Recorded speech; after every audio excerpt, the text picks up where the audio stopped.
Okay, this is just a very exciting Titled Tuesday. It's the most exciting one that I've ever been a part of for sure. I don't know if we're getting DDoS'd by... Who did we anger? Have we angered anybody over the course of the stream? Maybe the people drilling outside cut a wire. I've got no idea. I just want to see some chess. Let's go watch our boy Robert Hess. Two players that have a bunch of pieces on the board, have only traded 3 or 2 pawns, and are in massive time trouble.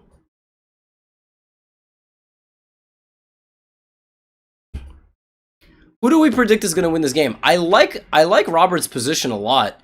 White is trying to create some sort of very odd kingside attack, potentially. What did Firouzja do?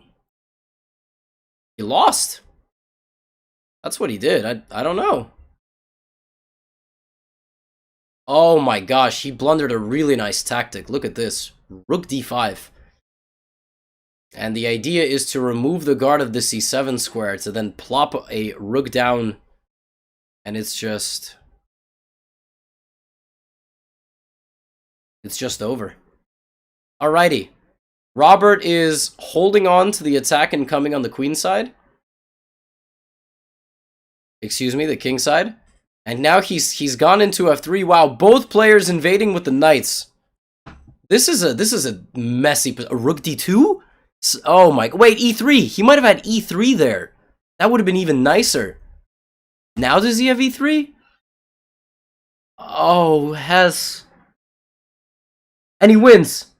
Robert Hess, 4 out of 4 in Title Tuesday. When's the last time that happened? When's the last time that happened? Robert Hess. Amazing.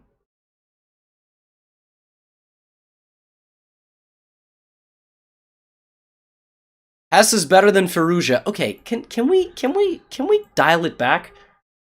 I mean, honestly, like, Robert Hess might be one of the greatest players of all time. Better than Firouzja. I mean, that's a given. But Robert Hess might be the GOAT. Like, look at this. This is just Gobble City here. But I guess this pawn is promoting and is protected by the d-file. Hess is good when he doesn't spend too much time in the opening. Well, that game he spent a ton of time in the opening and he still won. So, can a bishop and 2 pawns survive against 2 rooks? Probably not. We're not even going to stay and find out. Man, that was an exciting set of games. I gotta tell you. Yeah, no. So, how many games do we have remaining? And how many 4 out of 4s do we have at this point? Man, Hess is going to get like another 2,800 in the next round. We'll see what happens.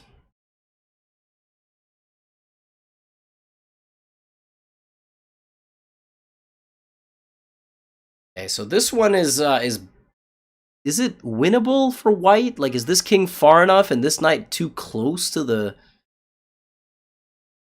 Robert can beat anyone, including... Yeah, king g3, probably not. I mean, my instinct tells me that the king's going to be able to get back in time. Yeah, it's probably just a draw.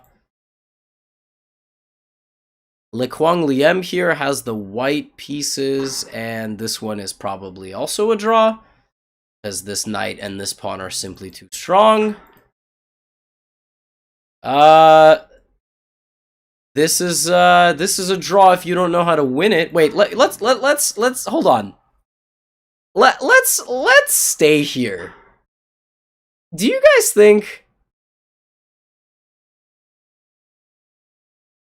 You guys think that black is gonna win this game? I'm just curious.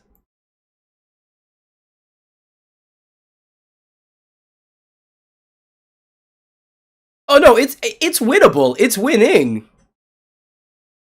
Do I know how to win it? Yeah, bro. I do. You know what my rating is, bro? You know how much I bench, bro? Your bench press and your your ability to actually checkmate with bishop and knight correlate. Okay, so the last capture was move 70, so that means that we're 16 moves into the checkmating procedure.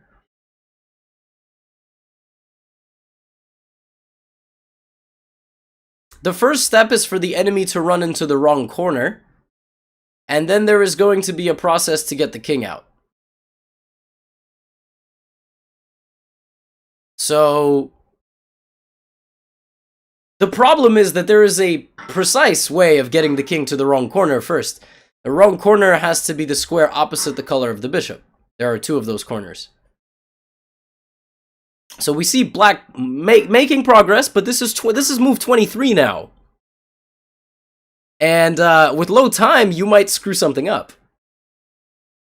So this is exciting for me. Oh, and now there's connection problems to boot. So that's exciting.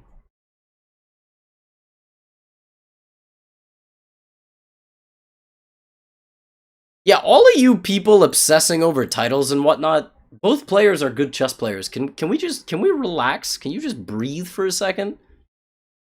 Calm down, all right?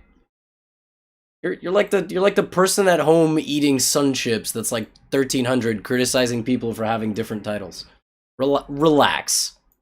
Okay? I get to make fun of them cuz I'm part of the title territory. So we just hit move 100. We're 30 moves into this process. We're in the wrong corner, but now we're going to maybe excavate the king. Maybe. I'm going to keep it move counter. It's move 34. Oh, is this enough moves? This might... Wait, does white know? I don't know if it auto-claims. It's about to be move 40. This is move 39. 39. Move 40. No, this is too long. Oh no, I don't know what knight d2 is. Yeah, it's gonna be a draw. That's pretty crazy. Wow. Wow. All right, we're back in the wrong corner. Oh my gosh. And it's a draw. 50 move rule. Wow, they drew by repetition. They didn't even draw by... Wow. Yeah, that's a tough one. I mean, I think the hardest thing about this is that you're 26-30. So yeah, that's rough. But, you know, good fight. Well, we still got one more game. Oh, no, we don't. We don't have one more game.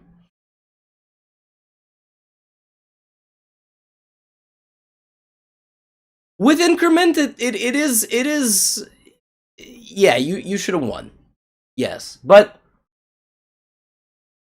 Having said that, I think the technique once you got to the last rank was really strange. This was really weird, because you could have at least gotten to the right corner. What you need is you need a bishop here and a knight on c2. That's what you need. That's what you need. You need the knight here controlling this, and, you know, they kind of did that. And then in this position, you're supposed to go here. That's what you're supposed to do. And then you're supposed to go here. And then there's one famous technique that you have to keep in mind. It's this king escaping this way. So it's king d3, king f2, and then you have to remember that. This is the hardest thing to remember. Where in this position you go, oh my god, the king's getting out! Oh my god! No. It's actually not. There's no way for the king to escape. So that's kind of the hardest thing to remember, and then maybe the second hardest thing to remember is the W technique, where the knight makes a little W shape. But this one is easier. It's a letter. It's much easier to... The other one is harder to remember. The W maneuver is what... Yeah. But the problem is that you need to get to the right place from all the way back here. So, you know, it's... You got to know how to do it from here, and you have to have 20 seconds on the clock. So...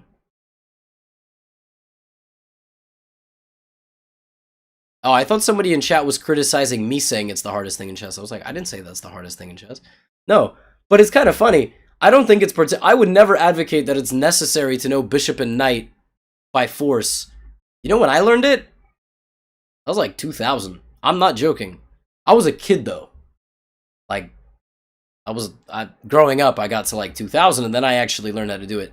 I never got to bishop and knight versus king. My games were ending like on move 30 and 40 up until like 2200. So, yes. Robert Hess is playing Indian Lad. And Robert Hess is down a minute in the opening. Robert Hess doing Robert Hess things. I say things. Robert Hess things? Things? Things? Hey, look, the Black King has no legal moves. Does it mean it's checkmate? That's what my 5-year-old students would say.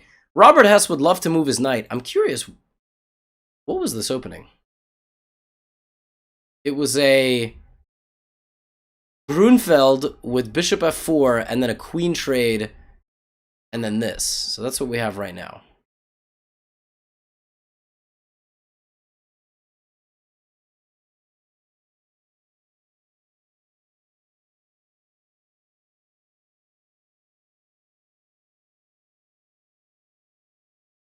That is a very valiant threat of rook takes.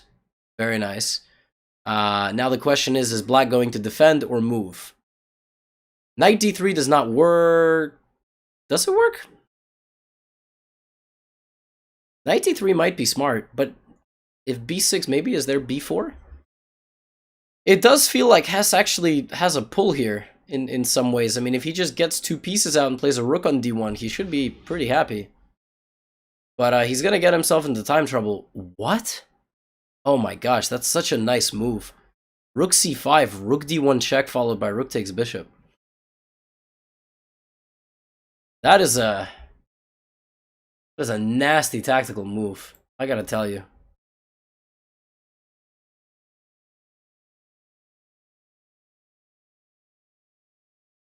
And Robert goes for it. What? Oh my goodness. No one saw that. He doesn't even take these pieces. He's going for rook d2. Wow, he's going for check, check, and then like rook here and mate. Yo, Indian Lad is no joke. Indian Lad is so strong. Robert Hess rattled off 4 ridiculous wins in a row. Oh, but is this a problem?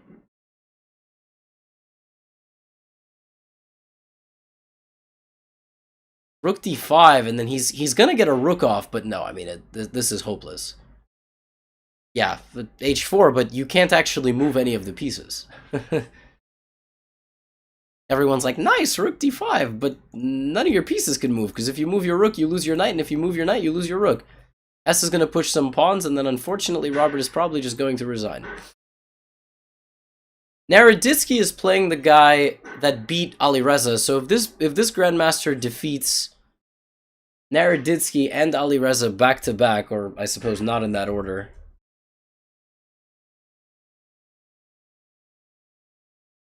And who is this? This is Nodirbek Yakuboyev, who I think is the other Nodirbek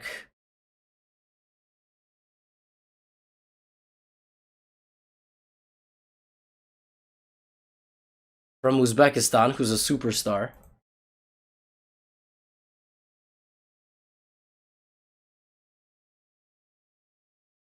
I would show Alireza's game, everybody, but I'm trying to give some love to the front runners. Like here we have Plati 3, Argentinian Grandmaster versus Last Gladiator 1. I don't know who Last Gladiator even is. I'm not gonna lie. We have 2 people with 5 out of 5. Crescent Moon.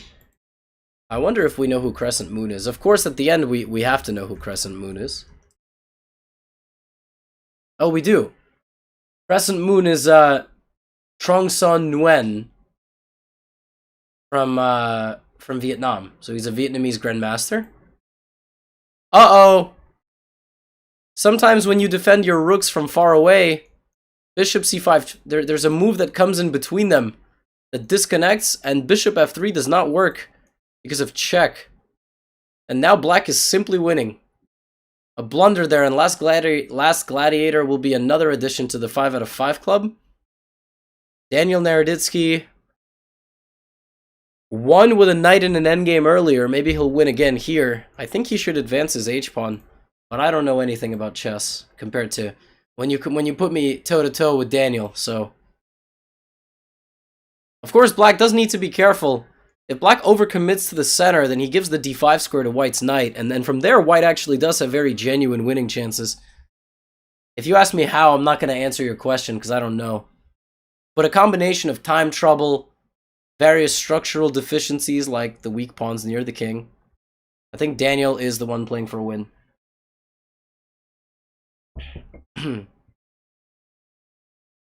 I would expect h4. Naroditsky versus Levy would be a good matchup, though. If you guys are into bullying, yeah, maybe. You guys are into, like, violence where one party delivers it and the other party just takes it and doesn't actually dish any out on their part, yeah, then it would be a good matchup, for sure. Indian lad is Grandmaster Sl Noorani, excuse me, from India. He's had a fantastic calendar year of tournaments. He's actually currently at 2650 FIDE. Always been a staple of top-level events like Title Tuesday. He's beaten Hikaru a couple of times. So, pretty good player. Naroditsky is voluntarily damaging his structure here. Maybe he's looking for g4. He would have really liked to get f4 and then maneuver to the center. But this is a tough move, and yeah, it was either... Oh my gosh. Oh my gosh, what is going on? Who's winning? Naroditsky offers a draw. It probably just is? Because you're not in time. Knight e1, knight g2, there is just this. Yeah, so this is just going to be a draw.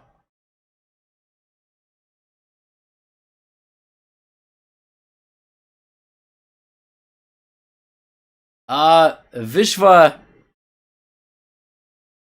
when was that stated? Was that a public announcement?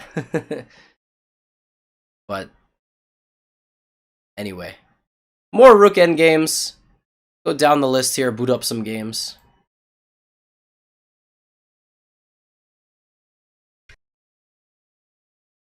Now we're sneezing also. I mean, listen, we've had everything. We've had coughs, we've had sneezes, we've had potential DDoS. I've got no idea. So, man, you folks still remember things from a year ago? That's pretty impressive. Yeah, white Demchenko here just got a very, very nice position. Obviously, he's got 4 pawns versus 1.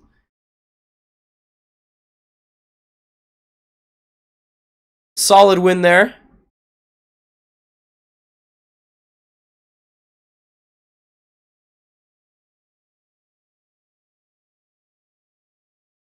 Solid win there.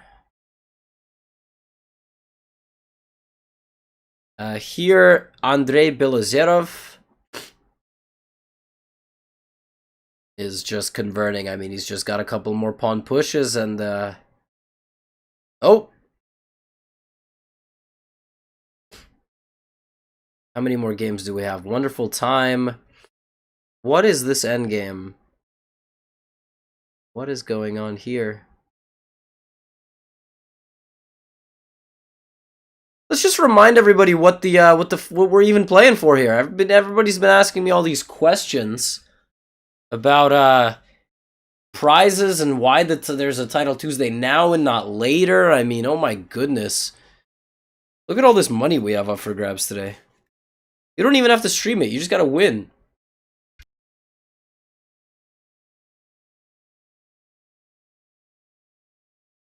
$500, $250, $150. Look at all these. Best stream prize. A lot of money up for grabs. And after round 7, we will be taking an official timeout. Not for you know, any of the players taking individual ones. That's basically when our fair play team congregates. And, you know, we make any sort of decisions before the tournament proceeds into the money round, so...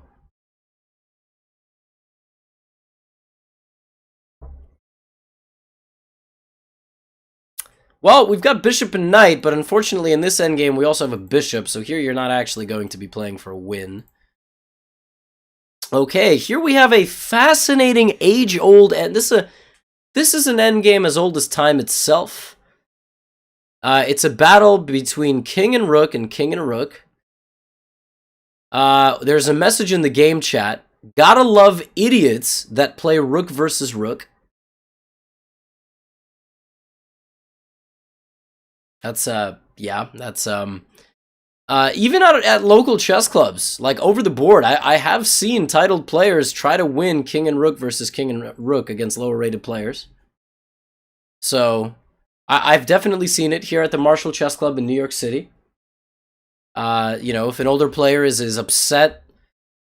Here, for example, we see Pragnananda Ramesh Babu, who's one of the most talented junior players in the world, playing bishop and knight versus bishop, which he obviously wouldn't do in an over-the-board setting, but,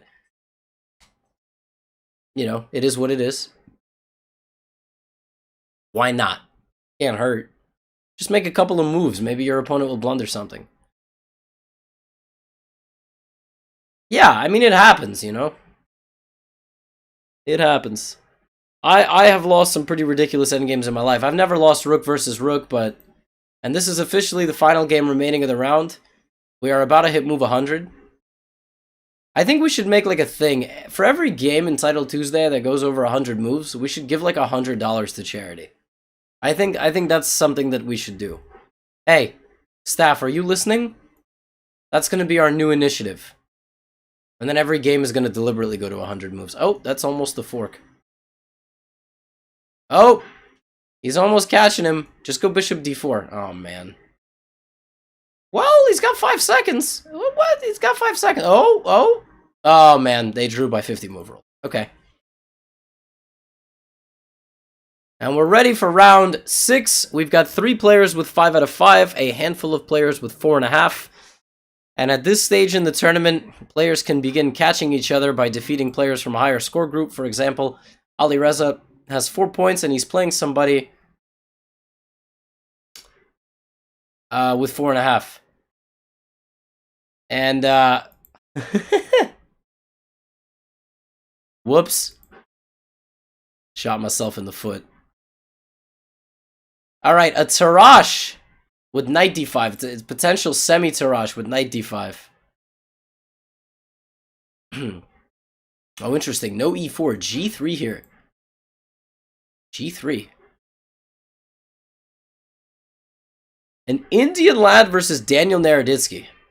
Another matchup as old as time. I don't have a statistic in front of me, but I'm sure they've played 50 games against each other. Naroditsky is going for a... Alright, Spanish experts in the chat. What is this move order? Is this a Chigorin? Oh my gosh. What is is this Chigorin? Is this... Which variation is this named after? I honestly don't know. I thought knight a5 and c5 with knight d7 was called Chigorin. But I could just be mistaken. Every single variation of the Spanish, depending on which move order and pawn system you play, is named after a different famous player. So, and I don't play the Spanish with white, and I don't play it with black. Chigorin is queen c7. Fantastic. This is why you guys buy these massive courses, and I just teach my students, you know, e4, e5, and then knight c3 with f4, and then all of that goes out the window, and they beat you. So, I like this structure. This is very much Naroditsky's style. He takes a Spanish and he turns it into an imbalanced position where the sides can attack each other. So, bishop f6. The dark squared bishop might pop out onto the diagonal. The king side pawns are a little bit soft. A little weak, maybe. And, well, that's why he's sending them forward into battle. We might see bishop c8 with a reroute here. That Indian lad is so quick. How is he so fast?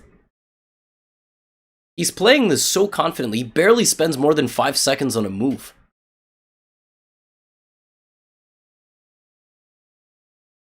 Oh, well, as I said that, he's now finally in thought. Obviously, if black get... Wait, could you... Wait. Was queen h3 not possible here? Can you play like this? Okay, apparently not. Listen, I have ideas sometimes, and I'd rather not force them onto the players without verifying it. Well, now he's playing like this, and bishop d4. A couple more moves, and Naroditsky might have a perfectly good position. Indian lad seems overrated. Okay, that's a hot take. I mean, he's beaten Hikaru in Untitled Tuesday before. And Naroditsky and Firouzja, so... Yeah, he's totally overrated. 100%. I feel like white... If this is the make or break, like 2-3 moves. Underrated. Oh, not overrated. Underrated. Yeah, those are different things. I apologize. Totally different things. So, you're either forced to trade queens here or play bishop d4. Or bishop c8. That's actually an interesting move, but I don't think it's any good. I mean, I don't see a reason why you would do that with your queen. So he gives check. We're going to get bishop e3. Now he takes, and then he's probably going to play bishop here. So Naroditsky's up a pawn. If the rook moves, then you're going to put your bishop there, and then play b4, and you're just going to be up 2 pawns. Oh my gosh. Indian lad is taking step 2. Step 2 of having a worse position. He's not defending stoutly. He's not just going to go, I'm down a pawn. Let me just defend, hold the fort. He's creating chaos. He's got a minute extra on the clock, which obviously is to his advantage. He's sacrificing an exchange to potentially open up the king side. Naroditsky plays a smart move. Had he played g6, there is knight f6. And even if there wasn't a move like this winning back the material, oh my, there would have been dark squared problems. But look at this. I mean, he's just shredding open the center. Either this works or it doesn't. And if it doesn't work, there might only be one path of action to take for black to be completely defending everything.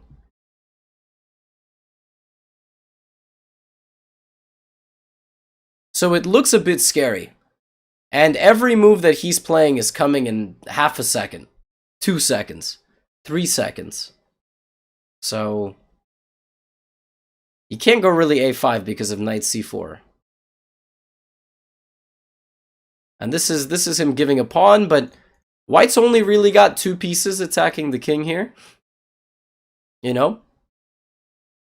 And losing this central pawn could be very bad. Because this pawn is falling, there's target here, there's a target here. Yeah, it seems like the initiative ran out. I would go b4 just to never allow this to be open. I mean, you can also just calculate this out for a win. Like, de5 most likely is just winning. But I would go... Oh, but b4 he takes. I apologize. Wait, you can't go b4. That's my mistake. He does go b4 anyway. Oh, b4 and c4. Wow. Like, okay, so either Naroditsky has this figured out or this just doesn't work. I mean, maybe check and some bishop e5. I mean, you can't go bishop b6 because the knight takes. You've got two connected passed pawns. And so do you have to go bishop c6? Yeah, that indirectly defends that square. And it looks like he's figured things out. The problem is, does he have a threat? Is he threatening to take? Check. King g7.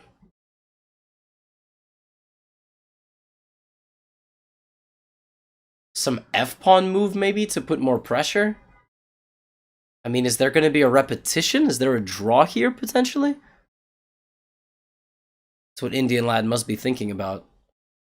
So Naroditsky gave back the exchange and doesn't have any edge anymore in terms of material. He was just sort of relying on his passed pawns, but it's not so clear what to do here, because now you can't take like this due to the knight hanging. Yeah, maybe Indian Lad even has some way to play this for a win. The rook infiltrating, the pawns coming forward. People in the game chat. Now, I urge everybody, when you're analyzing a game like this, turn off your computer. Because you have players in the chat, you know, who are even 2500 rated blitz players saying engine evaluations. But what does +2 mean? I mean, this position, there is real genuine chess concepts for why the game has gone this way, and it's much more important to understand those concepts. For example, Naroditsky here has to give up his knight and is trying to just push this pawn through. He's given up the knight and is just hoping that Indian Lad is going to have to defend passively. For example, bishop b2 might be met with rook d7. But Indian Lad's got everything held together here. Like bishop b2, what do you do? If you take, then the rook is taking and defending the pawn. But Indian Lad's got 20 seconds and he seems to be figuring this out perfectly. Does he have like a computer way to win this? Rook here, meaning, you know, just a way to see through all the smoke and mirrors. This is incredible. Oh my gosh, bishop e3, holding this. If takes, are we going to get f5 with rook g6 and rook h6? That's not even mate. Wow, Indian Lad just converting here. I mean, he's going to get the second bishop. Wait, but wait, hold on a second. Wait. This is incredible. Naroditsky is down 2 pieces, but the second this pawn gets to b2, he has chances again. This is unreal. Oh my gosh, in b2, he's gonna make a queen! Oh, I can't believe it. There are so many plot twists in this position. Oh, there must have been mate. There must have been a mate somewhere there. Naroditsky surviving. Apparently there's still a ton of... Oh, like, these pieces are so far from the king! All logic tells me is that there must be a winning fork here. Like, if king g4, queen d1... No. This can't be good. Are you really going to survive this?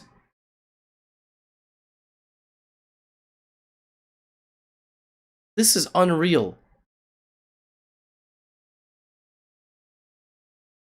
I'm still completely in shock. Now, if you... Oh, he can't take because of queen d1. And that's why he comes back to stop that. Now there's no more checks. So queen here... Ridiculous. Naroditsky with a draw offer. But now it's still white's game to win.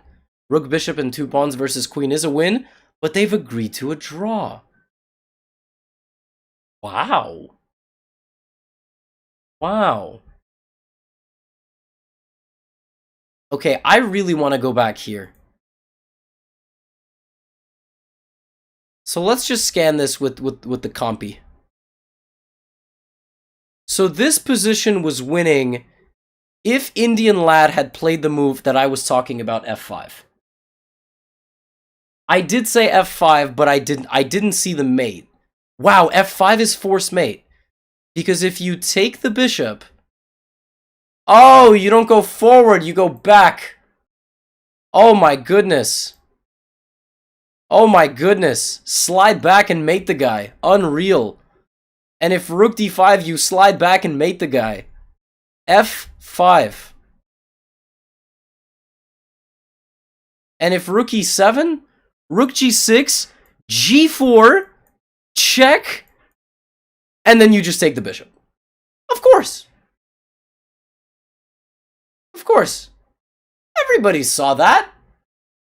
I mean, how do you not see check, check, check, free bishop? Y'all terrible. You deserve to watch ads for not seeing that. I saw that myself. I totally didn't use a computer. So, Vincent Keimer is having a bishop endgame here. This is looking like a draw.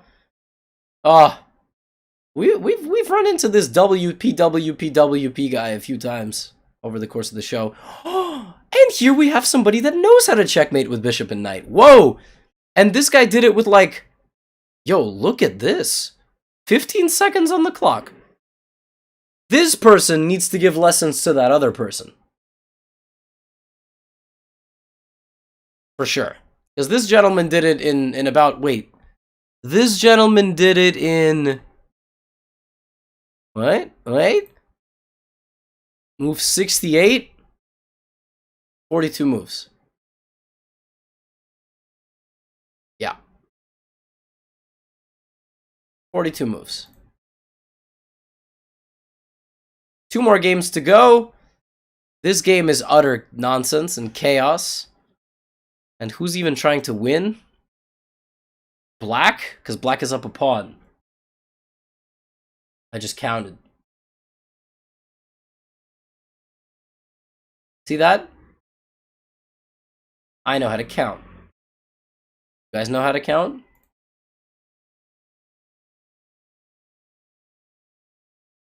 Oh my gosh, and black won a bishop. I look away for 1 second and there's a fork. And that's it. And Vincent Keimer gets the honor of being the final game of the round, and that game is now over. We don't have... This is a very rare case where we don't have a single perfect score, actually, after 6 rounds. A lot of 5.5. A lot of 5. All the 5.5s are going to play each other, but the lowest rated, which is Renato Terry, he is going to downfloat, I think, unless there's some sort of pairing logic that I'm not aware of. So... Last Gladiator is playing against Renato Terry Lujan, who is 5.5. Hanzo Hasashi is playing against Gena. And I believe that Gena has 5 points. Yes.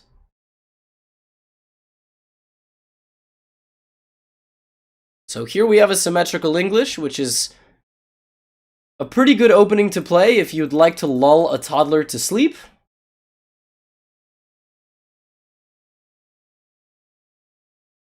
So,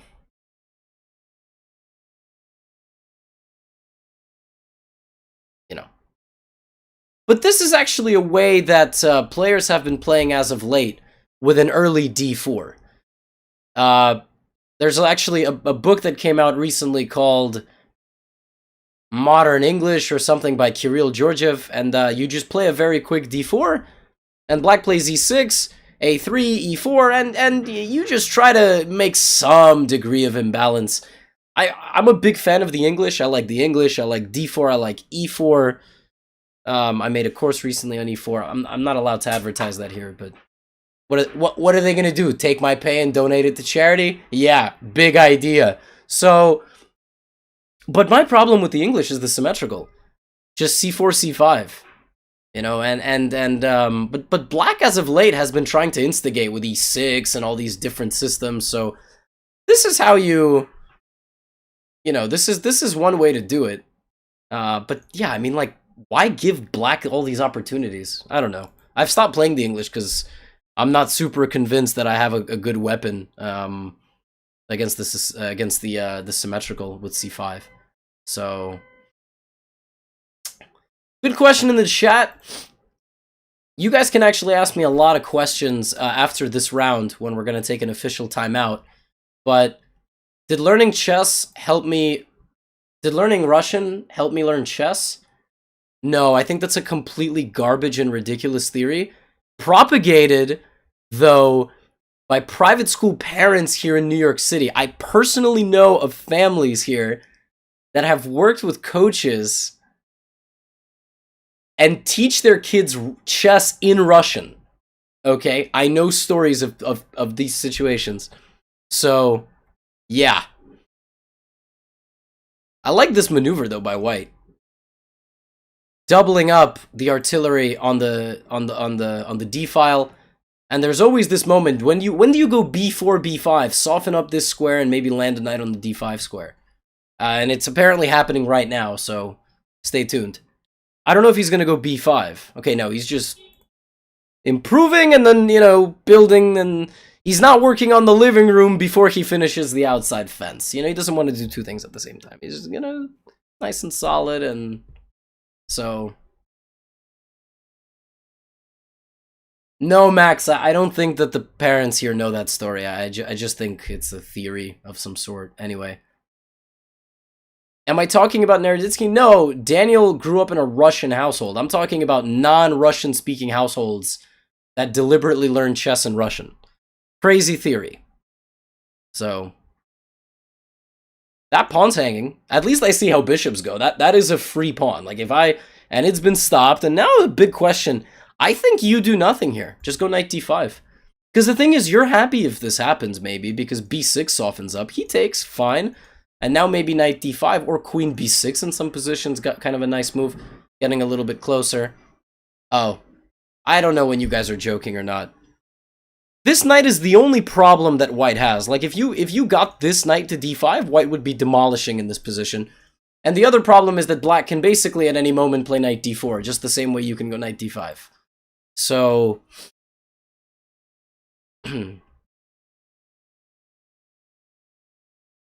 yeah, the next Titled Tuesday is in 2.5 hours. It starts at 4 p.m. Eastern Time, 1 p.m. Pacific. Oh, big question. How do you take? How would you guys take? C or E? Type C or E in chat.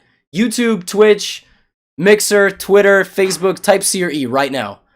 Press C in chat to pay respects. Pay E to not pay respects. C or E? I want to get a C or an E. C, D, E, F, G. We got E, we got C. Look at this chat participation.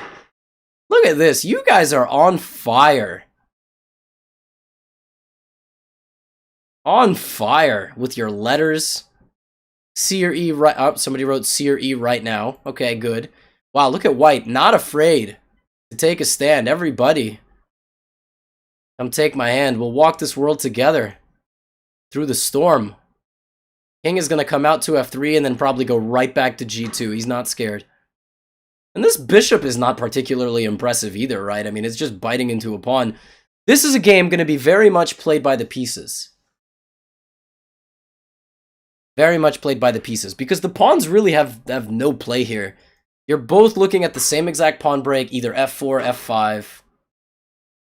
So, other than that, it's going to be the knights, the bishops, the queen, the rook. Look at this rook, man. And, I think black is fine giving this pawn away because it'll open the center. Your dark squared bishop now has a role. He's sacrificing a pawn for what we call compensation. So,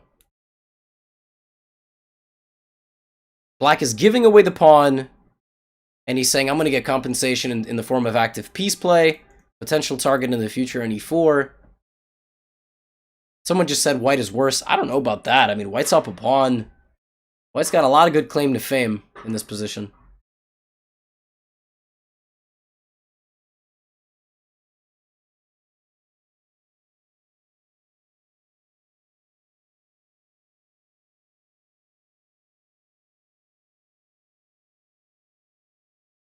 And there we see the infiltration. Last gladiator down to his last 20 seconds.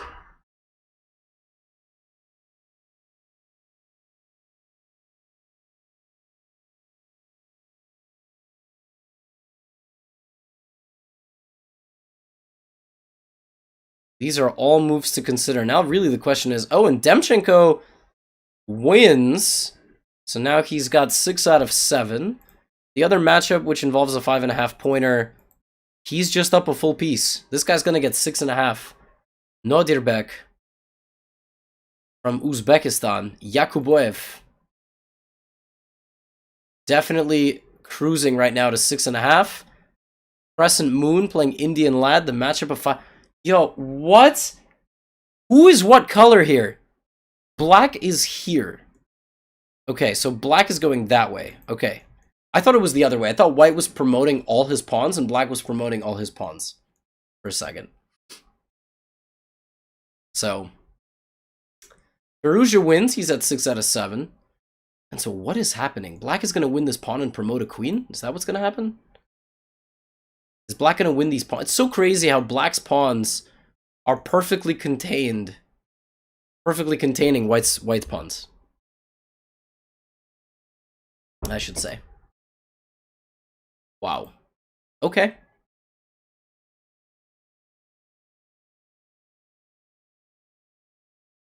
And these two fight it out, but Indian Lad gets the victory because there is just no way to stop the Black King from taking everything and promoting. Nice win there.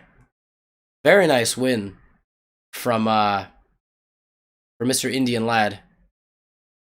What I don't understand from chat members is why we have to ask 10 times about the identity of a player when it's publicly written on their profile and it's been stated many times. But my role as commentator is to provide commentary. But I have to provide commentary on human behavior as well. Now, White here is just playing the role of janitor. He's cleaning up and, oh my, King! He's looking for perpetual, but King F3 in resignation. Renato Terry, 6.5 points. 6.5. Naroditsky is in the 5-point score group. Is this a win for White? It must be. Yeah, 3 pawns must be winning. King F6. Wait. King F8. Where? I want to say it's winning, but was it winning earlier? Is it just a draw now? Well, now just King F8 and King H6. Yeah, just the draw. It seems like. I don't see it. Yeah, I mean it's just a perfect fortress. Unless there's a way... Like, can you sacrifice and then run the king in? Hold on. No, this 100% was winning. Yeah, I thought here that Daniel had to play h7. That's what I was going to say. I think g6 screwed it up. I think Daniel had to play h7 here, put his king, and then push the f-pawn. That's what it was. That's what it was. And then you win this endgame by... We don't even need this guy. But we get here and it's Zugzwang because the king is boxed in and then you play g6. Yeah. That's what had to happen. Because what you want to avoid is all your passed pawns on the same like little diagonal, but they're opposite the color of the bishop. So this is Daniel actually trying to create something, but you can't actually...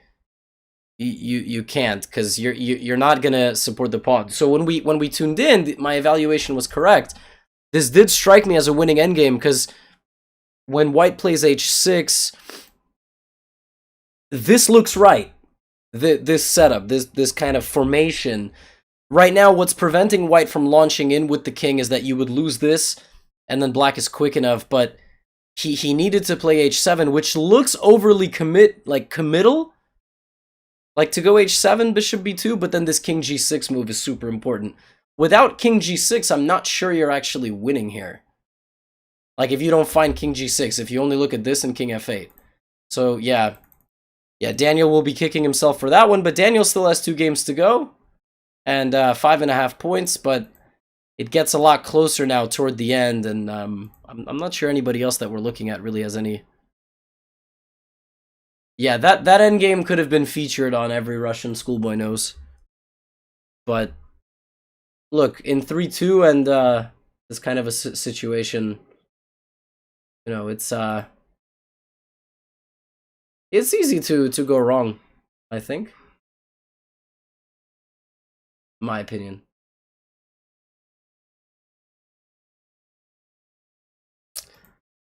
I don't know how many games we have remaining. Got a few. Alright, this is a draw. Unless somehow the pawn is blundered. Alright, let's see if any memes await us in the... Oh my gosh! Is that an ASAP meme? No, King G4. It's Rook and Knight versus Rook and Knight. Wait, don't flag! This is unreal. The tension is so high. Wait. Check and losing the knight. Check and losing the knight. Rook and Knight versus Rook and Knight. Here's a masterclass in how to lose this position. I predict that White loses. I predict that White first loses the knight. Is he gonna take? That would have been really clever. Alright, you gotta move the knight. Gotta move it. Now where are we gonna move the rook? King c5. Some king move.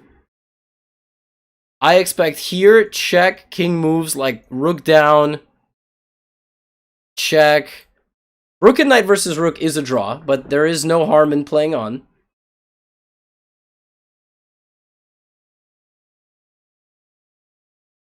Especially with low time and money and all these things. Check. I would go here. Is he gonna blunder it? Oh.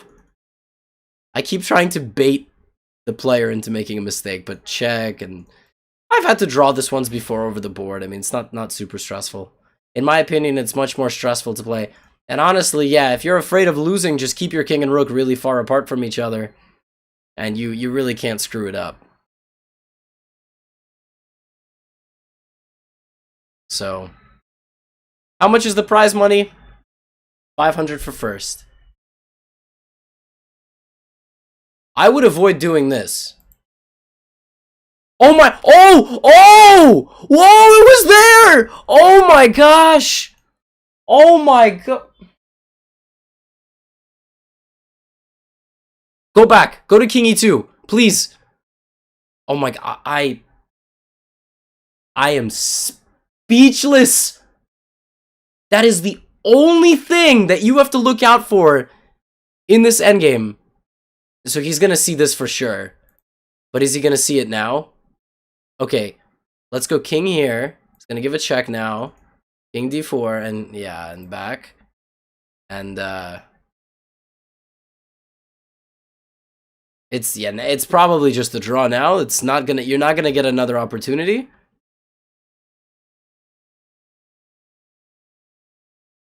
I apologize for yelling, but that was ridiculous. That is the only thing that you have to look out for. The only thing. And this person didn't look out for it. No, but this is silly. Because you need to fake your opponent.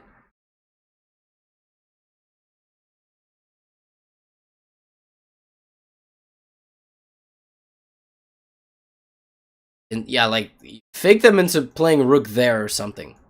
Here and then knight. Yeah, this is not. And there will be a claim soon of 50 moves. All right, go here. Or here, or here. Or... yeah. Are we gonna get another one? Keep the rook and king on different colors? That's a pretty good way of thinking about it, I guess. A knight can't fork things that are on 2 different colors. Master Grandmaster says, how do they choose the players for Title Tuesday? It's in the name, homie. It's in the name. Alrighty, we are going to take a short break. And when we come back, we'll be ready for rounds 8 and 9. The money rounds. At the moment, we've got 3 players tied up top with 6.5. 3 more players with 6 out of 7. All 6 of those players will be playing against each other. And the 5.5s will be competing to join that score group. Very tense. A lot of unique names. Don't go anywhere. Take a quick break. Be right back.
Thanks for your patience, everybody, and we're back with more Title Tuesday action. Got rounds 8 and 9 here. And in true Title Tuesday format, we now have less players than when we started, because titled players get tilted easily, and, well, frankly, it could be called Tilted Tuesday. At the top, we've got Hanzo Hasashi, who is Nordirbek Yakuboyev from Uzbekistan, playing Renato Terry Lujan from Peru. A truly international affair of a tournament we have here.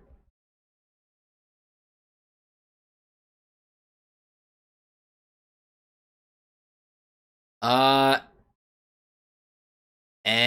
I guess we have lost Daniel Naroditsky, because... What happened? Daniel? We don't have him playing. Something must have went wrong with the system. Oh. Well, that's not good. I mean, I wish I could call you in. We could just make fun of the games. I mean, commentate on the games together.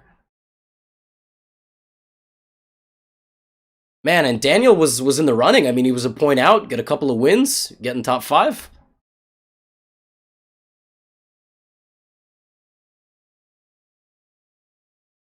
That's a bummer. Sorry to hear that, Daniel. I know nothing about programming a website, so I don't know how easily fixable this is, but can we just give Daniel money? Just he wouldn't want something. Just pay him. Anyway, Daniel, feel free to commentate alongside me here. Varusha does seem under pressure, and how does Indian Lad always have 3 minutes and 15 seconds in every opening? Like, this dude is crazy. And I also just want to say this. This guy, I remember I looked him up on FIDE this past year. He's like 22. SL Narayanan is 22 years old. And his rating progress in 2019, he went up like 70 points, ELO. From 2570 up to 2640, 2650. And he's currently doing extremely well over in some other tournaments I think he's competing in. So he's a super strong player. He's always been around in these online competitions. And we'll see here if Firouzja, who's from a lower score group, can actually leapfrog him potentially. Let's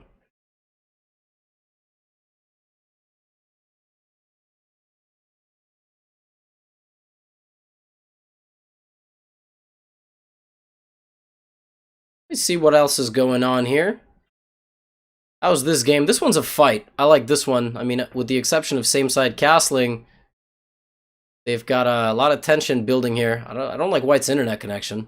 2 out of 4.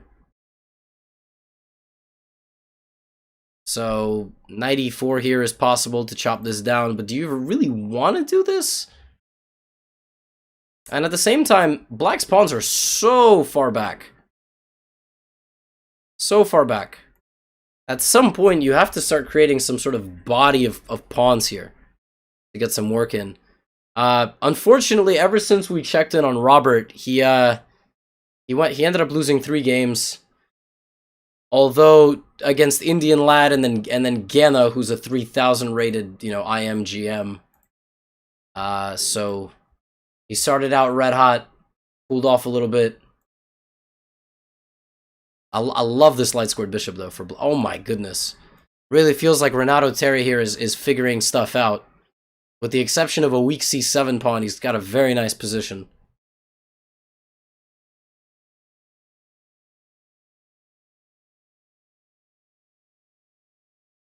That is really the only way. That's a cute move. Like, no, I'm good. You take me. That's not a mouse slip. That's like, you take me, so I get my queen here, and maybe White will maneuver the queen and then trade it also. And we actually do see that happening. The knight covers the c7 pawn, but e4? It is played.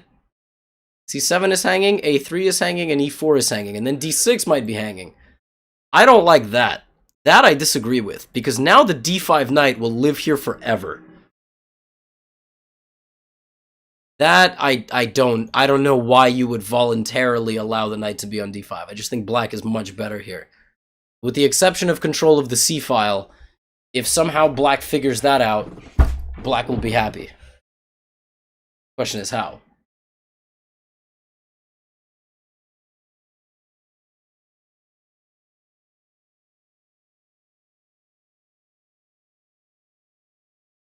I don't know. Black is here. This is black trying to demonstrate how. The how part. Not to be confused with Wang Hao. F6 potentially to break through on the other side of the board.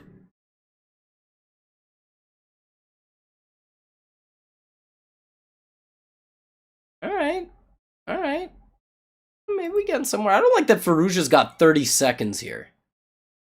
Firouzja got 30 seconds versus 2 minutes. I have never seen that from Alireza. It's like this guy, Indian lad, just is fearless. I mean, he's got 2 bishops. Is that not a free pawn? Is he just... Am I going nuts? What just happened there?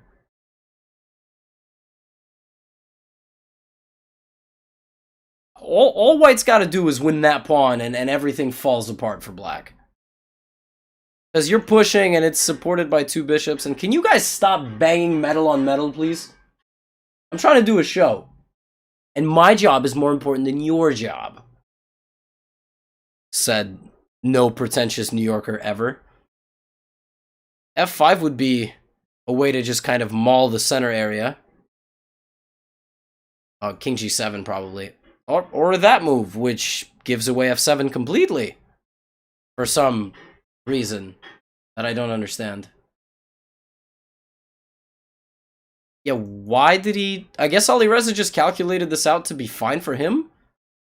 Somehow Indian lad always strikes me as a move ahead, but Alireza always strikes me as a move ahead of the person that thinks they're a move ahead. He's 2 moves ahead. Basically, I could have, instead of saying... Now if check, it's a deflection, but king can go to F2 instead to keep an eye on this pawn. Probably this is a draw. I mean, you can take and play bishop D6, bishop B7, takes and most likely just a draw. But Alireza is not interested in a draw, and he's somehow going to try to keep playing.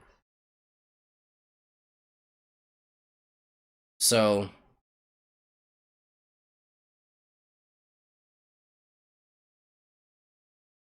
I don't know if this is going to backfire, though. Well, you can't take because of mate. And rook A3, just bishop D5. And simplest, then draw. Okay, or not. He's going to go for B2. Okay. Man, the fighting spirit you got to appreciate. What's going on in this game? Okay, White's got some good stuff. I mean, a protected queenside pass pawn that far away from promotion? Hold on, I'm a little confused. Oh, he just led B5 and then he played C6. Why did he play C6? That I don't understand. I don't understand a lot of stuff. I don't know. I don't understand a lot of stuff. Let's go back here. Okay.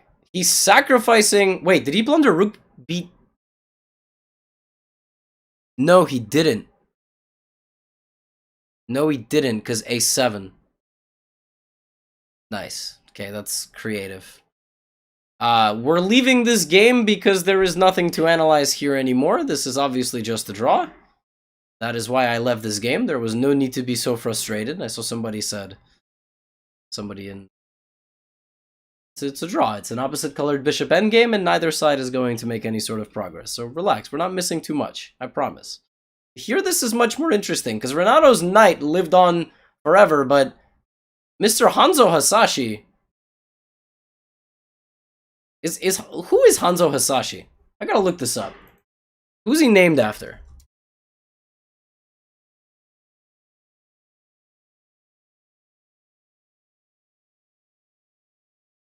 Oh. Mortal Kombat. Didn't know that. Now I know. I do know who that is. I thought it was like maybe the Overwatch character, but I don't know what is Hanzo's last name from Overwatch? Ah, Shimada. Right. I knew that. Yeah, this is over now. The knight just can't stop the pawn. So, nice win there. I mean, we backed this up like 30 moves. I'm not going to do this. I'm just going to go to this other ugly window. I'm sorry, because I know the window changes on your screen. I'd much rather you have like the... But like, from here, I just thought this was going to be cruise control for black. And then white just very... I feel like maybe the rook trade was just... I don't know. Maybe the rook trade wasn't good. Definitely allowing what he did in the game, which was this. It was terrible. And then he just allowed himself to be overrun. I mean, suddenly the bishop became a real hero.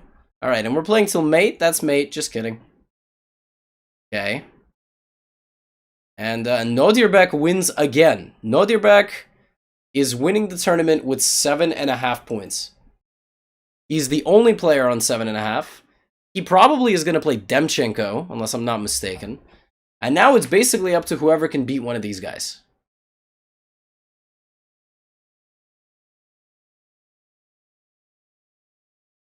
What's up, Dikayo? Joining at a good moment. I think the last time you joined at a right moment as well.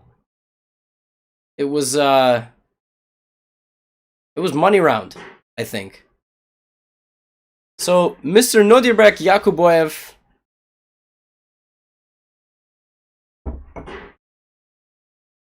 is looking to, well, cash in on $500.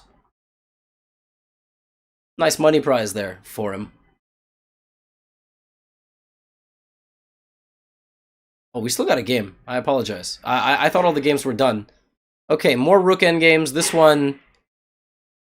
I swear, sometimes I feel like the construction outside, they're not even building anything. They're just like, we're bored, so we're gonna just hit things. That's it. Sometimes I look outside, I'm like, I don't even get what they're doing.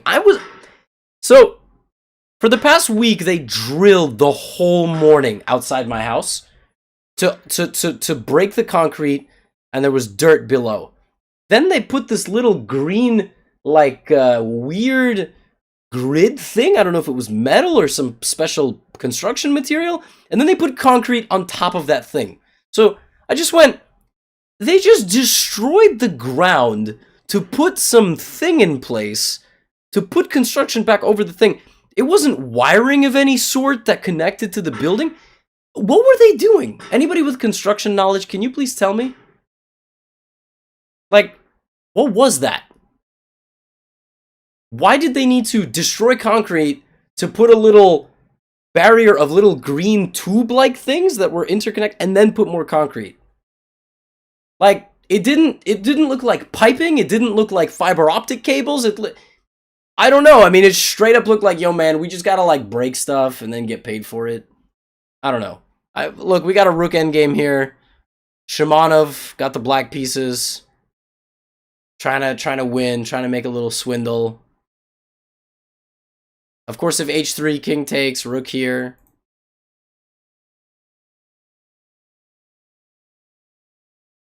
Right now, the rook can't move because this rook would be taking the pawn. The king has to stay here because anytime it moves up, there's going to be a check. That's it. That's all you got to know about this endgame. Don't run over here and win this pawn because the second you get to that square, I'm going to go there. If you take, I give you a check. I win your rook. Shimanov is from the United States, but is playing on a 2-bar connection. He might be playing from, like, the gym locker room or something.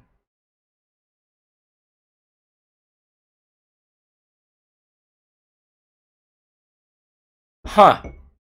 Fascinating explanation. So you're saying that they hypothesized that the that the concrete was gonna break or collapse, so they destroyed it, then fixed it. Fascinating.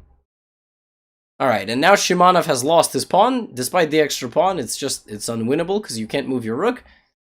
Shimanov has now offered a draw, and we begin round 9. Is it possible to win that game? No, absolutely not. It is impossible.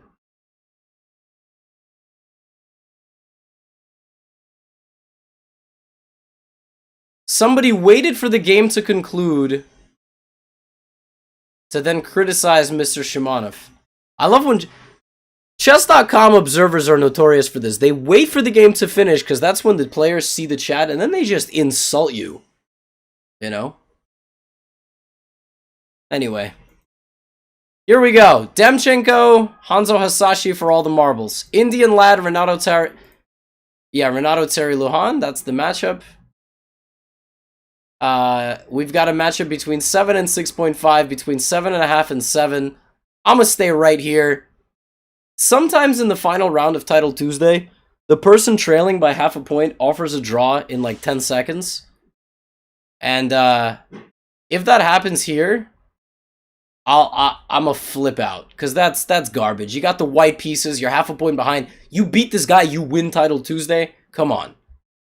I'm already getting frustrated thinking about it. I don't want to.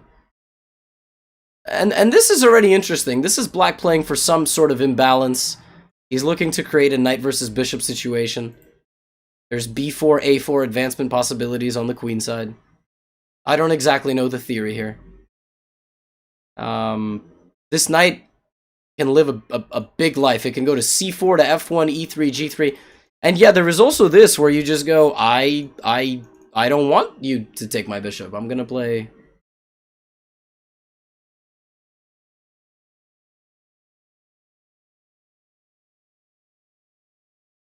So that's exactly what's happening. Even though you're giving black a few tempi, you're gonna slide your bishop, not trade it, and b4 is a threat. And probably we'll get b4 and a4, that's pretty natural. This is pretty trendy. I have seen this played frequently. Alrighty, wow, what is this opening? It's like a Nimso? This was a... I don't know what this is. This is like a exchange Caro-Kann structure where you play a Panov with b3? I don't know, I think black is pretty happy here. But Indian lad is always happy in the opening, it seems like. I mean, he's just going to put knights on these squares, block the bishops. Only problem is h7, and if g6 or h6 are played, it's like... there are no more problems, so...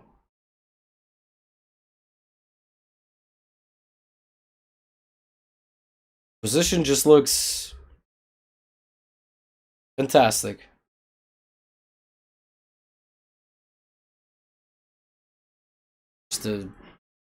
I wouldn't even be surprised. Like, Indian lad, yeah, he's sacrificing this pawn. He's gonna play queen h4, maybe. Yeah, Indian lad's a mad lad. That's honestly a great way of putting... Look at this f5. Is he just gonna win this game, like, outright? He's gonna go here, here, and here. Or here, and then here. Or that. This is unreal. Wow! And the money round just got bolstered. DKio with 100 sub-gifts. Guys, if you're in the chat and you just got a sub courtesy of, you just got saved from the ads. That's what you just got. Shout out to the man himself. But, shout out also to Indian lad, who is no slouch. He's looking just direct. G5? Rook h6? Wait, knight b3 is a possibility? Wow, he traded such an active piece. Was that necessary? I'm confused. Could he have just played g5? g5 maybe cb6. And then there are some problems. Maybe that's just a little bit too bold.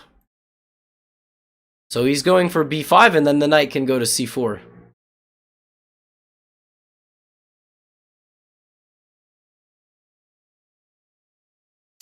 More metal banging. Yeah, drafty move. Feels like a little bit of a drafty move. Bishop b2, not a happy bishop. We see another dark squared bishop with some problems. And this is white trying to do some form of attacking here. I don't quite know what this is. This game's also fascinating, right? So we've got GF6 played by Mr. Hasashi.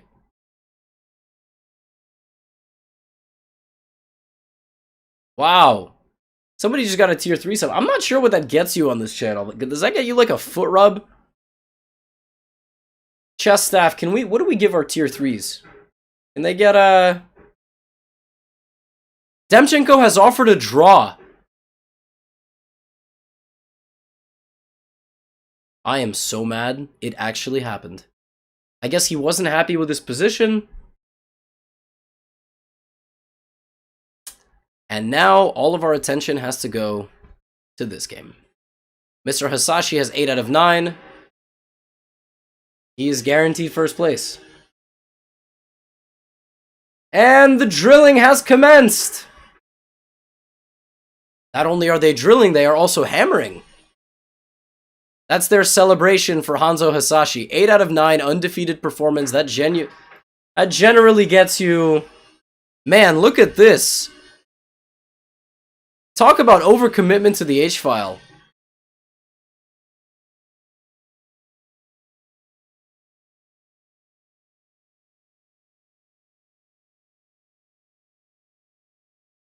I think this is Black's game to win, though, for sure. You guys probably can't hear it because I have my microphone settings set to filter out noise, but you can maybe hear it a little bit. But it's so loud. It's at the level of my voice. Is he gonna hang mate in 1? It's been a long tournament, buddy. Been a long tournament. Nah, he's probably gonna move his king. Wait, but moving his king is still check. Yeah, all white is missing is putting the queen on h5. And still the king just goes here. So, I think Indian Lad is going to catch him, and then from there, there we go. We already see 3 players claiming 7.5. So we got to go to the 6-point score group. The 6.5 pointers. Those are the only folks remaining that actually matter, care, decide anything. And after this, of course, everybody, we will send a raid off. I'm not sure to who it is. I'm going to find out here in a moment. That's my verbal cue. Sending off that instruction. But 4 p.m. Eastern, so in just under 2 hours, you should come back here for more Title Tuesday coverage. Today we ran through this event. Super seamless. Very smooth. I mean, usually this thing takes about 2.5 hours. But today, I mean, just honestly a flawless process, so... Queen d5 is met with Queen b3. I think Indian Lad... Anytime I think he miscalculates, he doesn't, so... He must think that this is just a winning position.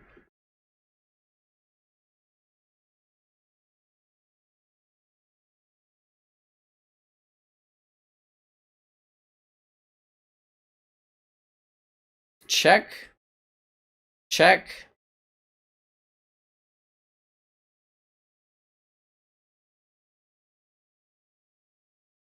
I don't know. Maybe you can play like Queen c5? Even Queen c3 here is not a crazy move. Okay, King d3. Basically, your problem is that you're losing a pawn, and then you're winning a pawn, but you're losing all of your pawns as well. That's bold and potentially deadly for you. Wow, yeah, go back, buddy. Oh, wait, now anytime you go back, you lose this with check. But... yeah, Indian Lad's playing for a draw. He's just down a pawn here. We need 2, and...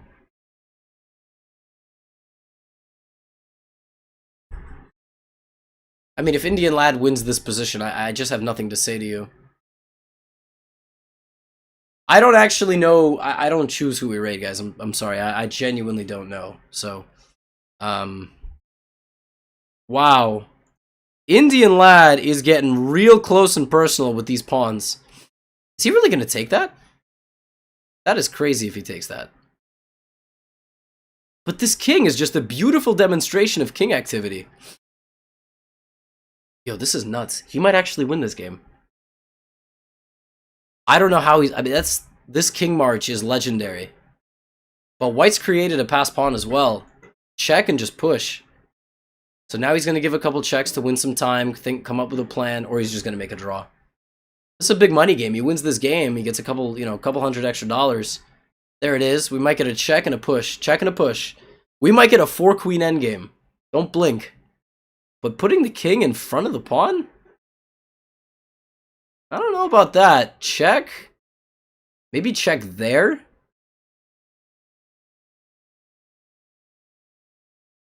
It's very tough to tell what's good and bad at this point. Very tough to tell. I mean, there's a lot of, like, one-move things. And Indian Lad has offered a draw to Renato Terry. And Renato Terry either didn't see it or... I don't know. Oh! And there goes your draw offer, buddy! Oh my gosh, this is wild stuff. This is wild stuff, but certainly this doesn't work, right? Oh my, this is unreal. Queen d8 check? Wait, queen d8 check and promotion. He blundered. Queen d... Oh, and he has this too! Indian Lad plays too hard for a win? Wait, he might still have a draw somehow? With queen... Is this... Wait, how there? King... This might still be a draw. 2 queens and it's still a draw. Unbelievable. 3 queens. I mean, I just meant 2 queens for white. I mean, yeah, now it's just a draw. King b3? Just queen b5. Keep the king in the box. Alright, offer a draw. Offer a draw. Now I just gotta analyze something real quick. Was queen d8 winning? Queen d8! Queen d8 was the winning move. And it was winning because you don't get the checks. He should have played queen d8. He should have played queen d8. Wow. That was the winning move, and your commentator spotted it. You're welcome. All the games are done. Anton Demchenko, Indian Lad, 7.5 pointers, and a huge tie. So clear first to Nodirbek, gets a nice $500 payday. I don't know what that gets you where he's at, but listen, $500 is pretty sick. Everybody asking why didn't I play? Because I'm paid to commentate. I show all the other games and I talk about them and I give you instructional moments. I make fun of some positions. If you enjoyed the commentary, my name is Levy Rozman. I am a Chess.com partner streamer. Do some commentary for these guys as well. So Twitch folks, you know where to find me. YouTube folks, you can hit me up on twitch.tv/GothamChess. Follow me on that channel. And we're going to send you over to International Master Matt Bobula. He's got a lot of good instructional content. Likes to play some viewer slow games and things of that nature. So I think we're going to hang out here for just a minute and then send you over to him. So a lot of fun. Stay tuned. The next Title Tuesday is in 1 hour and a half. A little bit more than that. So congratulations to all of us for persevering past the construction, and we'll see you on the afternoon Title Tuesday show.